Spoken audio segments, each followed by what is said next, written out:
Okay, in this video we're checking out the LDARC ET115 version 2. This is an update to the really popular version 1 of this line. They had the ET line, the ET100, the ET115, and the ET125. As you can see, you got these little prop guards here that are going to protect the propellers in case of crashes, so you don't break them. It's going to bounce off stuff. These are pretty indestructible. Yeah, if you saw my previous video on the ET115 version 1, which I'll put a link in the description and a card in the corner, that was probably one of my favorite brushless whoops of this class. Good for beginners, someone that wants to learn how to do acro, for example, without damaging stuff. This is pretty much a tank. I mean, I really beat up that other one, and it's still, actually no damage at all to that one. But they just made some improvements to the line here. Just a few cosmetic differences, plus a change to the flight controller. The biggest complaint that people had about the flight controller in the old series was that it didn't have an OSD, and now this does have an OSD, but it's still an F3 flight controller, but now has Betaflight OSD. I believe the ESCs are also upgraded as well.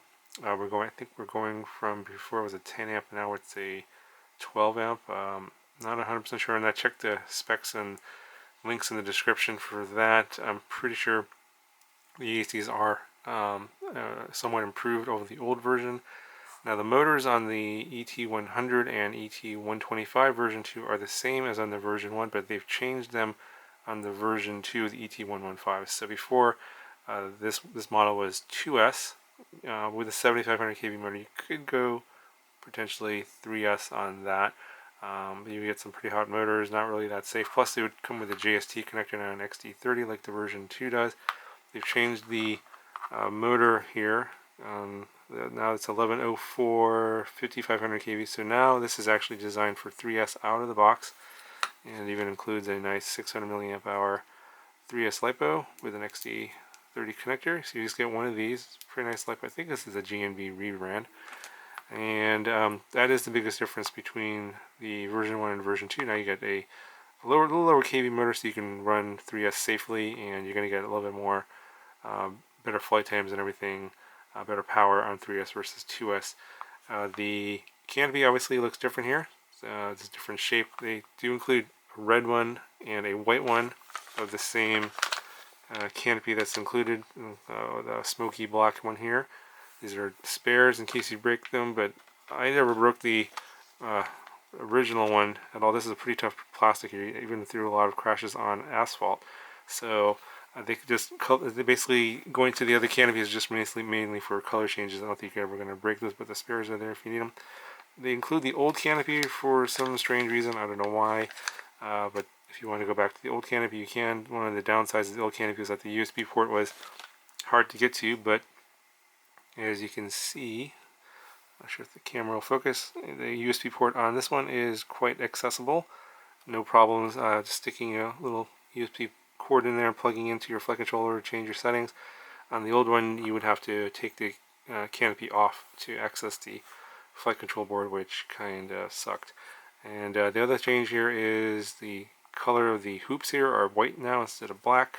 They have spare props, of course, included in here. The 2.3 inch props are included. They have this little cap here that's new, but I'm not sure if it's really an unnecessary thing. You could probably get away with not using those, but I'll obviously leave that alone.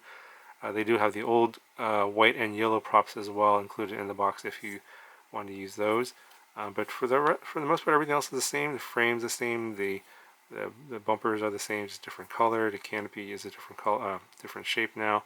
The camera is the same. The camera and video transmitter are the same. So the video transmitter again here on the bottom, I think it's called a Q100. It goes to 100. I think this one's defaults to 100 milliwatts. 16 channels only, same as before, and the same sort of whoop style micro camera here. Little CMOS camera. It's okay, not too bad. Decent camera. I wouldn't bother changing that. This one now does come with a different receiver than the old one. I think the old one came with I believe a FreeSky XM receiver, so that was the single antenna one. Now this comes, and you can't really see it, it's kind of buried in there. It's kind of red colored in there, and it's like a dual mode receiver. It's like a Futaba and D16 FreeSky receiver combo. It comes in D16 mode out of the box. You would have to follow the instructions that come with the drone to switch it over to Futaba mode if you want to use a Futaba radio. But I'll be using the FreeSky protocol to actually get this set up. And since I know a lot of beginners are going to be wanting to know how to set this up, because I'm going to be recommending this for first timers, I'm going to be binding this up to my Jumper T12. This is the version 1 T12. Very inexpensive radio. One of the downsides of the ET series is it doesn't come with a radio. It does come plug and play with different receiver options, but you still have to get your own radio. So if you're just starting out and you want to start with this model, which is going to be very good because you're going to be able to crash this, and it's going to be able to take a beating, and you're going to be able to keep flying. I would recommend getting the Jumper T12. It's a very inexpensive radio. It's about $80–90. You can check the links down in the description for that.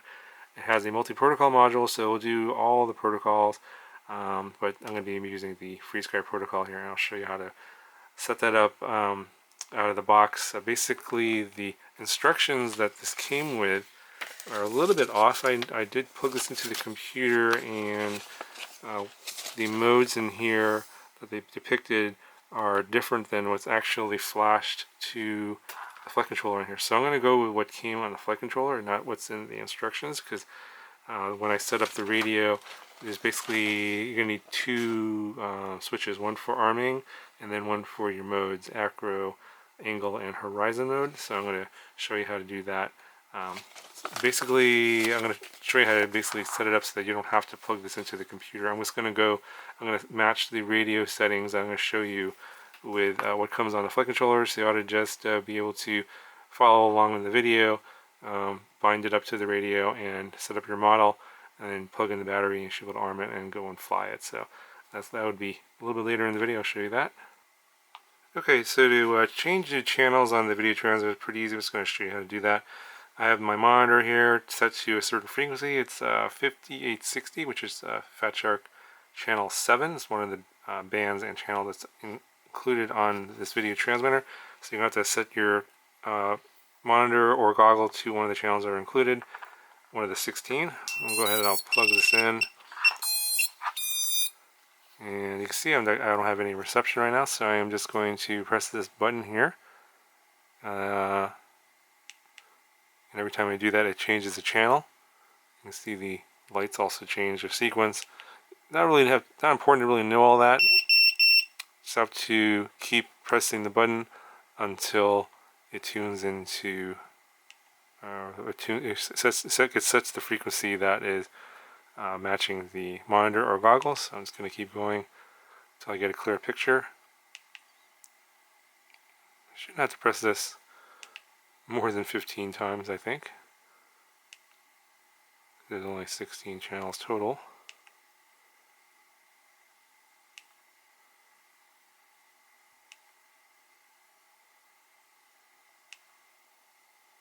There we go. So, doesn't matter what the lights are, but now that I have a picture coming out of the camera here, as you can see, I'm tuned into that frequency, so now that's how you would find, I think that's the easier way to find the channel that you want versus figuring out the light sequence. You can do that as well, as those instructions are included in the manual, but this is a method I thought would be easier for changing the frequency on your video transmitter. Okay, so before we can bind up the model, you have to set up a model in the radio. So this procedure will probably also look very similar to if you have an X-Lite transmitter, or say like a QX7 or X9D Plus. This uses OpenTX, so it should be pretty similar. So just follow along here. I set up a new model here. It's called a FreeSky. You want to get into the model. If you want to know how to use the Jumper Radio, I have another video where I reviewed this, and I'll put a card in the corner to that video and a link down in the description to that video if you want to know how to use the radio. But basically, you want to set up the model by going to here, external RF. So you're going to make sure that your internal RF is turned off, and then your external RF is set to MULT, which is the multi-protocol module that's in the back of the radio. And then you want to set the protocol to FreeSky, and then the subtype is going to be D16, and then you're going to hit the enter button here when you're selecting on bind, and then this will put the radio into bind mode. But before you do that, you want to put the receiver here into bind mode. And I'm not sure if the camera is going to be able to show this or not, but there is a little button. Okay, there it is. Right there, it's a gold and black button on the receiver, and that's what you got to press while you're powering the drone up. And then if you do that successfully, the light will be flashing very rapidly green, and then you know you're in bind mode, and then you can go press bind on the radio. So let me just go ahead and do that real quick. So I'm using this little screwdriver here. Probably should use something plastic instead of metal in case you damage anything, but the receiver is covered in heat shrink, so as long as you're not touching anything else but the receiver, you should be okay. But it is tricky. You got to get in there and press down that button while you power it up, so you might want to have someone help you do this.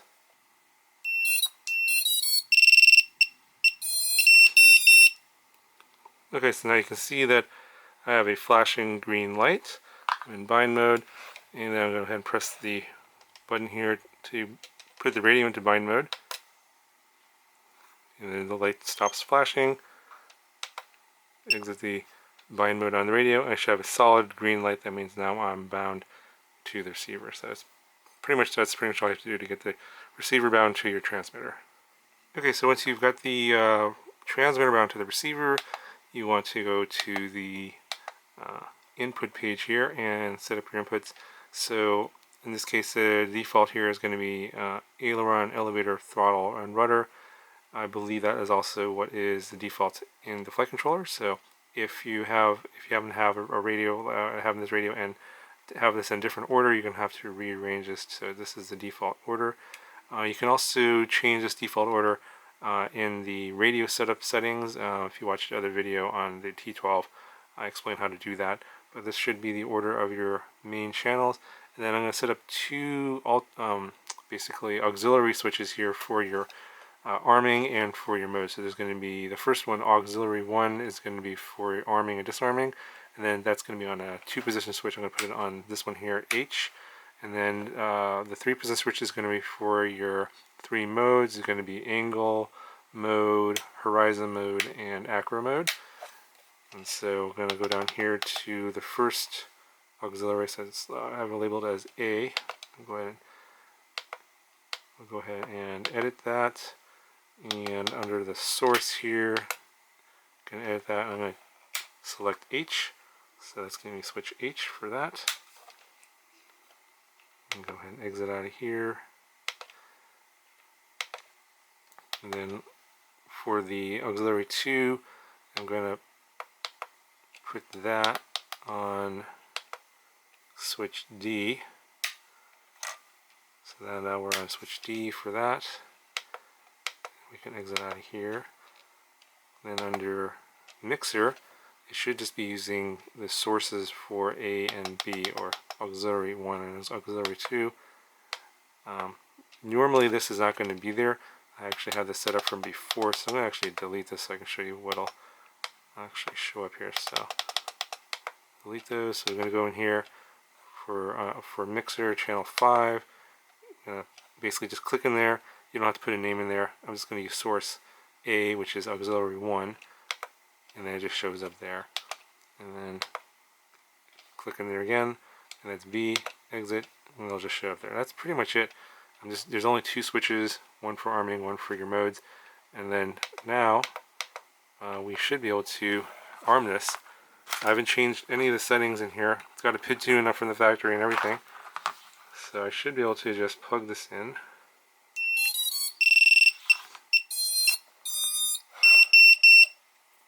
And we see we're bound, got our solid green light. So this switch here, H, arms and disarms. So it's currently set up the way it is default. The default is going to be the switch away from you. That's like the standard setting for the switch. And then arming is pulling it towards you.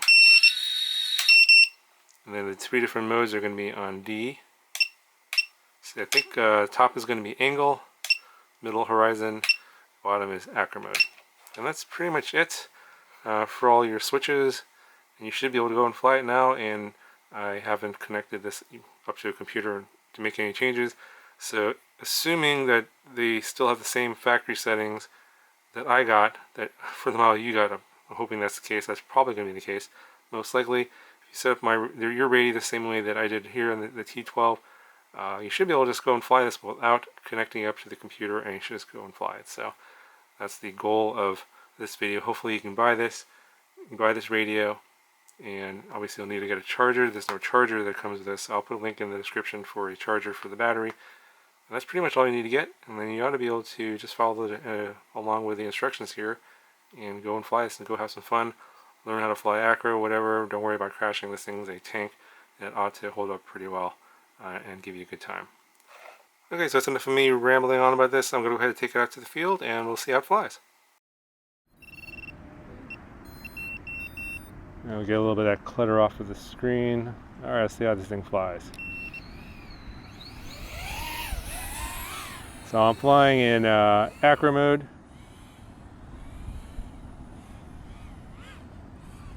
This is just a stock tune. Not too bad. No major oscillations or anything.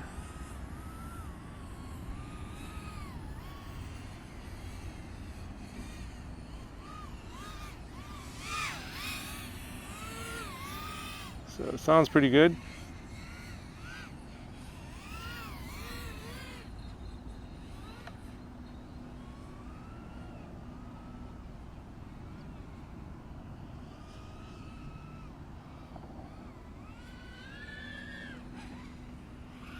A little bit of prop wash there.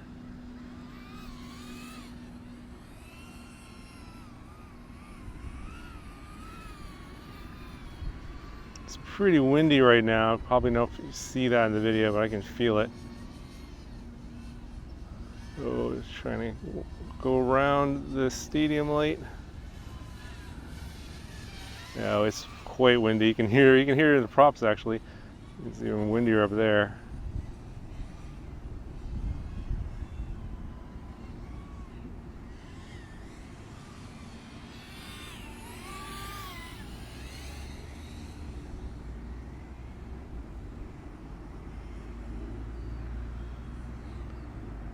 Yeah, so the tune on this is okay.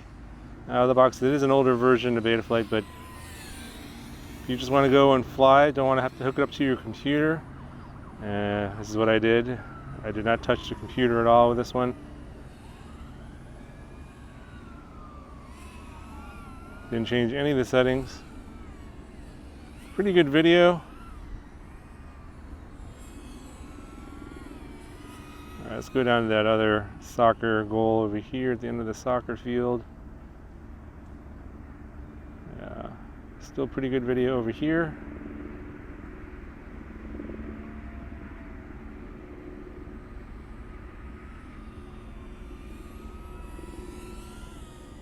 It's not the fastest drone in the world, but this thing will take some hits. And if you want to learn how to fly acro, this was the one I recommended, the version 1, and now with the version 2 of the improvements, this is even better.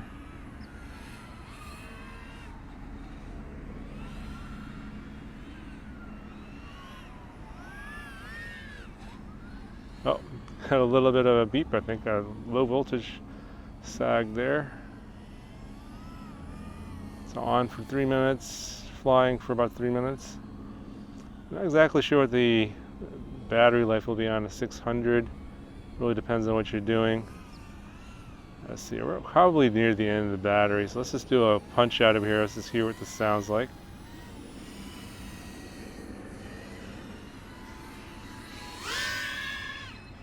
And there's the beeper. Not too bad. Still got power at the end of the battery.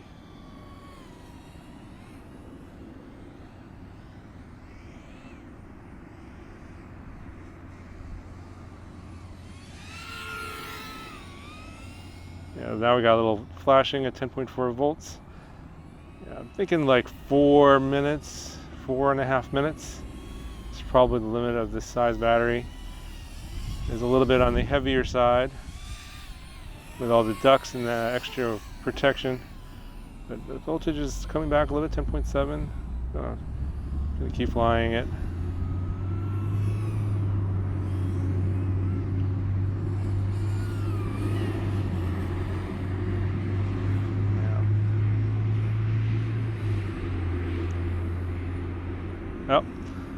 Oh, we're beeping some more.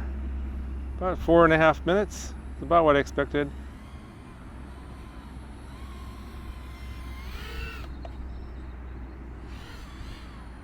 Yeah, there we go. That's the end of the battery. Saw a little 10.2 volts there. But pretty good flight time.